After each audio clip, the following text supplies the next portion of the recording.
Hi there. Today we're going to explore the plot of the 2025 film In the Lost Lands. The world we once knew is long gone. The flames of the Great War engulfed the planet. All that remains are the Lost Lands, a place crawling with eerie monsters hiding in the dark. Those who survived have taken refuge in the last remaining city. One day, a witch appeared, the Grey Alice. The church, which had taken control, saw Alice as a threat. They didn't like that people were turning to her for help, so they decided she had to be destroyed. To survive, Alice takes control of one of the soldiers and forces him to shoot the rope. The squad rushes after her but ends up falling into a trap. Eventually, only their commander remains, who takes Alice's place while the townspeople chant, "The witch who defied the noose." Meanwhile, Boyce stops at a tunnel, sensing an ambush. 4 figures emerge from the darkness. One of them steals Boyce's weapon. A fatal mistake. Boyce eliminates them all and takes back his snake. Alice returns to the tower and gives money to a blind woman who immediately recognizes her.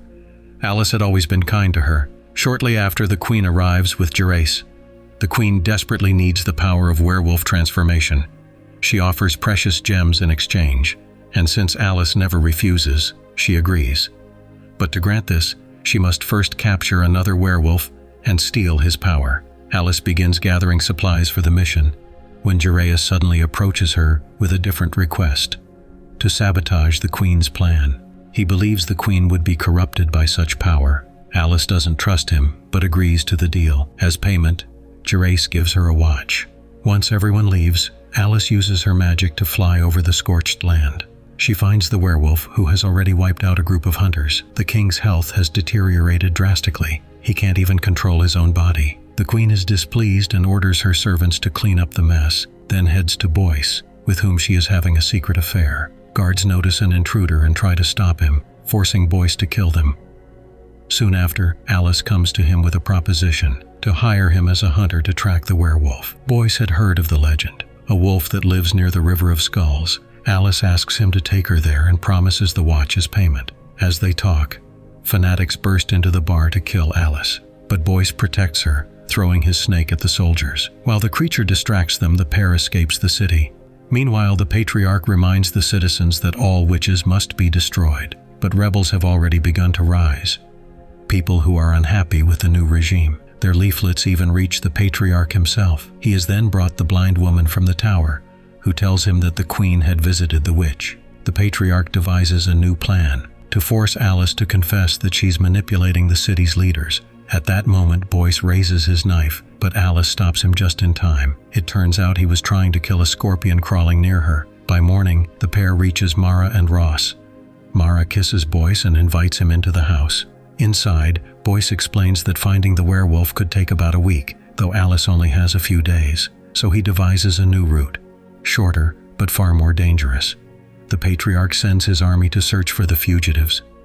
Technically, only the queen had the authority to approve the use of the train. The city is left nearly unprotected.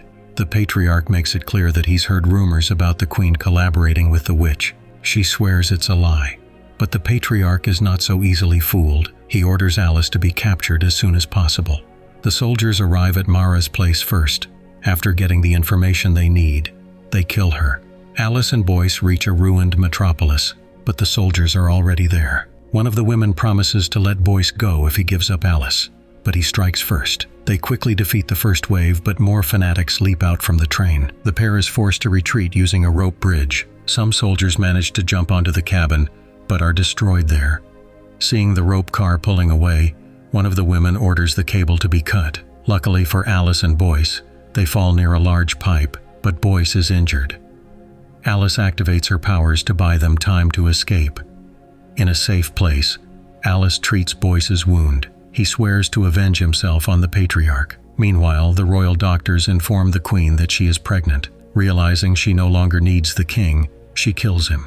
Alice and Boyce arrive at a nuclear power plant, inhabited by demonic creatures. In the distance, the sounds of pursuit echo, so the pair decides to wait out the night. They pour out gasoline and set it on fire, but the demons aren't afraid. They charge toward the flames.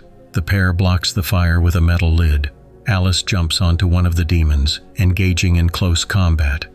The noise attracts their leader, who is much stronger than the rest. He easily captures them and calls Alice by name, saying she never should have come back. Alice gathers all her strength to control the fire, burning all the demons, including their leader. Boyce is shocked. When she cast the spell, he too was surrounded by flames, but he didn't feel anything. It turns out Alice had created an illusion of fire so convincing, the demons destroyed themselves believing it was real. Boyce notices that Alice is exhausted. She explains that the power she possesses comes at a price. Long ago, the demon leader was once human. He had asked Alice to help him find a powerful artifact, and she hadn't been able to say no. That discovery changed both of them. The patriarch finds out that the king is dead, and that the queen's unborn child will be the new heir. He presents the queen in the best possible light to the people, but behind the scenes, he orders the search for the witch to be hastened. Meanwhile, the queen kisses Jaraeus, intending to use him for her own purposes. At the same time, Alice and Boyce arrive in the firelands. They're getting close to the werewolf. Alice realizes how dangerous it is and suggests Boyce take his payment and leave, but he refuses. He wants to stay with her. Alice cannot allow that. The curse binds her to keep every promise she makes. Their path leads them to a tunnel just as a train arrives. The guards spot the fugitives, unaware of the trap. The entire train plunges into an abyss, destroying all the soldiers. The patriarch is shocked by the news and tries to seize power in the city. However, Jaraeus's personal guard moves faster, eliminating the opposition and making the queen the sole ruler. A new day. The pair arrives at the Skull Gorge. The old ships seem abandoned, so Boyce wants to leave, but Alice suggests they wait until night. She puts on silver claws. When the full moon rises in the sky, Boyce begins to transform into a monster. He was the werewolf all along. He is far stronger than an ordinary human, but Alice has magic. Through illusions, she lands several precise strikes. Boyce regains consciousness already chained. Alice reveals that when she was treating his wounds, she hid a piece of silver under his skin. Before his death, Boyce makes a wish to continue hunting alongside her, so he'll never be alone again. Alice agrees but reminds him everything comes at a price. The moon appears in the sky once more, and Boyce transforms into a monster. By morning, Alice buries his body and takes his pelt with her. When she returns to the city, the people begin chanting her name. She hands over the pelt. Only then does the queen realize it was Boyce's skin. She had also dreamed of becoming a werewolf to be with him. At that moment, the rebels break into the palace and destroy everyone in their path. A new day, and Boyce is resurrected. Alice had known the queen loved him, and she arranged everything so that power would return to the people. The film ends with a scene of Alice and Boyce riding off into the sunset. Thank you for watching. If you enjoyed it, leave a like and subscribe to the channel.